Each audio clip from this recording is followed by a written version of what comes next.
I mean, of course, now at that same time, in '81, AIDS sort of starts to become a thing. So AIDS is what made my career. Yeah. Because then became my, I like to say sponsor as opposed to mentor. Sure. Was Bryan Rafanelli. Oh, Bryan Rafanelli of the events. Yes. Yeah. They came and heard me at the Pied. I developed by accident, and it was totally by accident because of Marty Kane. Did you ever hear of Marty Kane? No. Anyways, he was a DJ, and he came to try out. We had a new wave night at the Pied, and he came to try out for that. And when he tried out for it was at like 6:30 on a Sunday. Mm-hmm. And he had his friends come. Well, they had all gone to tea dance prior to that, so they came over. Right. And so then it was busy, like really busy. So we were like, maybe we should, Right. It was just a totally freak thing by accident Right. that happened. So then we did it the next weekend.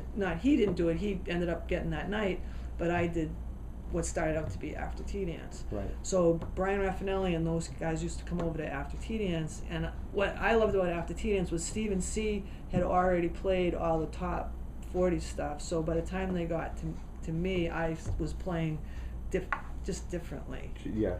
What I felt was like needed to be played. Right. I guess that's the best way that Right. I could put it. Not even necessarily underground, just stuff that had commercial appeal that but wasn't. just needed to be played. Yeah. And that he couldn't really play at Tea Dance for whatever reason, be it his style or because he didn't feel comfortable or whatever it was. Mm-hmm. But I could, and so then I would just rip through all that stuff. So I got popular doing that. Well, that was how Bryan Rafanelli found me. And then that was when they started the AIDS dances, Mm-hmm. he would hire me for the AIDS dances. Right. So they had Dancing in Time. I did that. That was one of the first ones that they did. I think it was at the castle, where like everybody had a couple of decades. That not a couple of decades, like maybe like a few years that you did, and each DJ did it, and it was like a dance marathon. But this was still pretty early in the '80s, right, or mid? Yes, probably mid. Okay. And then I did the gay pride at the Opera House. That was one of my favorite things that I ever did. That was the year that Donna Summer had come out. Had the new whatever that was. This time I know it's for real. The Stock Aitken Waterman Yeah. stuff, yeah. And I played that, and I remember this guy yelling at me about playing it. And I was just because of her comments. Yes. Yeah. And I was just like, but it was so good. Yeah. I couldn't not. Right. I couldn't not. I've never been like that. I just downloaded the whole album, by the way, the other day of that's from. I've always been politically incorrect. I just was just. Yeah. It was good. The music was so good. Yeah. I couldn't not. To divorce. I think some people felt that way then too. I mean, I know there was a back and forth about all that stuff back then, but I think some people supported the record because the record was good, and that was. But at that time, it was like I didn't think it was risky, but little did I know that it was. But it was. So that was really, and here I was a woman, and they were hiring me for these things. I didn't know. But it was Bryan that drove that, and I did the City Hall. Then they moved it to City Hall Gay Pride, and like they would have. So at the Opera House, I was playing in the big the grand staircase in the lobby, and then they would. I forget who it was. I want to say Junior Vasquez, but I want to say David Morrell. It might have been David Morales down in the basement in this little subterranean room. He was down there. Now he to me would have been the big headliner, DJ headliner, but instead he was in this off room down in the basement, where I was up in the big room. I don't know that I should have been there. I mean, I think there were DJs that were much better than me. But was this still Bryan's doing at the time? It was all Bryan's doing. Bryan, I played at the Clinton inaugural at the National Press Club in '92. That was all Bryan's doing. That was an outstanding event. Do you think that DJs now are missing those kind of like patrons? I think the only way that you succeed is to have a patron or a sponsor, as I like to call them. Right, sure. Somebody who really helps you get. Because that's the only way I ever got any place. And Harry Collings, was the next one that really like he got. I was in buzz because of him. But then every time he had something, and he was connected to the city. I played May Menino's, a whole bunch of his stuff because of Harry Collings. Everything that I've done that has noteworthy is not because of me. It's because somebody believed in me. Right. When I never thought I was very good. I always thought I was a B. Yeah. Even when I was in school, there was if you would practice more. I used to play the trumpet. You would practice more, you'd be better. if you applied yourself more, you'd be better. So I was always, to me, a B. That's what I heard all my life. But in my playing records, I always felt I hated to practice because I like to play before life. I could never sit in a room and practice. I just couldn't. It was, to me, it was a live experience of being with other people. Yeah. So I never practiced. I always felt like I was a B at that too. It feels good to hear you say that, because I still feel like a B all the time. I'm a B all the time. I never was an A, and obviously I'm not an A. Well, I don't know. But there's tons of work for B's. There was Reggie Cabral at the A House used to say the cream rises to the top, and that there's always room at the top. Well, I was never at the top, but I was at one notch down where I was good enough to have all these other opportunities, but I never felt like I shined. I never felt like that. And yet, here I'm still doing it. Here you are still working. So I don't know what I think this is a semantic sort of thing to some degree, because I would consider that being an A, somebody who's been working for 30 years, right? But I didn't advance the craft. Well, but where could it go at a certain point? I mean, well, it couldn't anymore. I don't feel like I feel like where I started playing and where I end up playing is miles apart. Yeah. Because before I could play not what I wanted to, but what I felt. I didn't feel so driven by the crowd. I used to feel like I was more introducing music to the crowd as opposed to follow. I'm not a leader. I'm a follower. I'm definitely a follower now. Yeah. I don't feel like that's changed a lot. And I think that has to do with things like iPods and the internet and all that stuff. I'm on demand. Right, right, exactly. This is interesting. I want to get into this a little bit because this is very much about then versus now. Yeah. But I also don't want to lose track of where we are in the time. Because you're in the 80s. You're at Pied Piper throughout most of the 80s. Were you there? And then, excuse me, I played. I want to say. In the Cape, in the summer I'm always on the Cape, and then after that, in the winter I would kind of catch as catch can, which is still true to this day. I think I was at Gertrude's maybe a little. Mm-hmm. That was a women's bar that was in Central Square. I don't know if Indigo was open yet. That might have been the early 90s. Indigo in Boston? Indigo was in Cambridge? it was that in Cambridge, right? Over by Central, kind of. Yeah, it was called something else. Night Stage. Okay.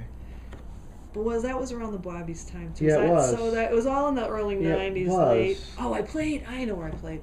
In Marlborough, Frank Robato and this guy Tim Harrington bought a club in Marlborough called Club West. Club West. And Michael Sheehan and I worked at Club West. I just saw his name and face on Facebook the other day. I think he's still I can tell. around. Oh no, Michael and I are great friends. Okay, so he's somebody else I definitely want to talk to as well. He's probably got stories to tell. Now he doesn't DJ anymore. No, being the girl, I don't have the stories the guys have. Because no one did anything bad around me. Now, speaking of that, so I also don't want to forget about Club West because I want to know a little bit more about that. But playing for men versus playing for women. Did you have any kind of preference, or did you find any difference playing for the two? I didn't play any different for the two. You didn't play any differently? No. Did you find any reaction any differently? No, not in those days. No. Now, absolutely, you would. How so? Because the girls now, they want to hear hip-hop, right. and they want more of a variety of a program, whereas the guys absolutely do not want a variety in the program. Right. So it's more... Because there's always been, It's less organic now, I have to say. Yeah. Less organic in what sense? Just by the number. I mean, in the earlier times, there was so much music, and there was music that you could. I feel most of the time that my customer base knows more music than I know. I can't possibly keep up with all the variety of styles and stuff. But it seemed more organic because there was an ability to mix and mingle all kinds of genres and together, and have it not be so dramatic. You could mix genres, but it wouldn't be. It wouldn't feel awkward when you did it. Nowadays, I think the music is so categorized and the genres are hard to get solid that there's no in between. You used to have those records that could take you from one place to the other, transition records. There's not. I don't find that there's that much anymore. So it's hard to switch. So you're stuck in one groove. I feel like that I am because I can't switch. Out because of what's out there. Because of what's out there. Right. Now, also DJing has changed a lot too. Whereas for us, it was a long time. It was really just about two turntables, Right. one record, transitioning to another. Sometimes maybe doing your own mixes with a dub or whatever, that kind of thing. Never do that. That was as much as I ever did. Right. Nowadays, with computerized stuff, there's a lot of sampling and a lot of looping and a lot of things that happen with, like, that's yes. almost performative, but I don't do it either because I think that, personally, I think that DJs would be well served by just learning how to actually do the two records and programming a night properly, instead of getting all caught up in things like looping and sampling and stuff like that, because then to me that gets kind of boring. I think that actually is sort of an easier thing to do or something. I'm mostly the thing about the digital age that I was thrilled about is that I could edit a song, because I used to remember we would get dance mixes or something and I'd be like, why did they do that? Why didn't they give me an intro? Why is the the outro in the middle of the song, not at the end of the song? So I was able to at least to cut them up and put them back in a order that I thought worked. That's what I like better. about it too. That was the only thing that I really could say that like I thought that was in advance. Right. But I was a meat and potatoes DJ. I played the record that I had. That was, and to me, it's perfectly fine. It doesn't need me to add anything to it. Somebody smarter than me did it already. I have nothing to add. I'm just the vehicle to get it out to the other people. I understand that. I wish sometimes I wish I could do it, because I watch these kids. I've hired kids, and I just am like in awe. They play almost their whole program in Ableton, and I just am like. Yeah. I don't even think like that. Right. In snippets. Right. I think in like a big song. I think in the 7 minutes or the 6 minutes. I don't think in 2 seconds. What do you think of mashup culture music? I think if I could make one, I would. Yeah. But I can't ever think of 2 songs that I could do that. When I hear some of them, they're brilliant. Yeah. But you don't find that it's sort of a reflection of a shorter attention span, though? I do. I've gone, like I said, I've listened to these kids, and they don't play the whole song. I don't want to just hear one verse. I want to hear the verse, the chorus, the bridge. I want to hear that. To me, is what a song is. Right. That's where the build, with the journey that the songwriter took you on, the release and the tension inside the song. Do you think there's still room for that kind of DJing, or do you think it's just getting harder? I think it's harder, and so then everything is like the kids. I listen to them, and it's all like.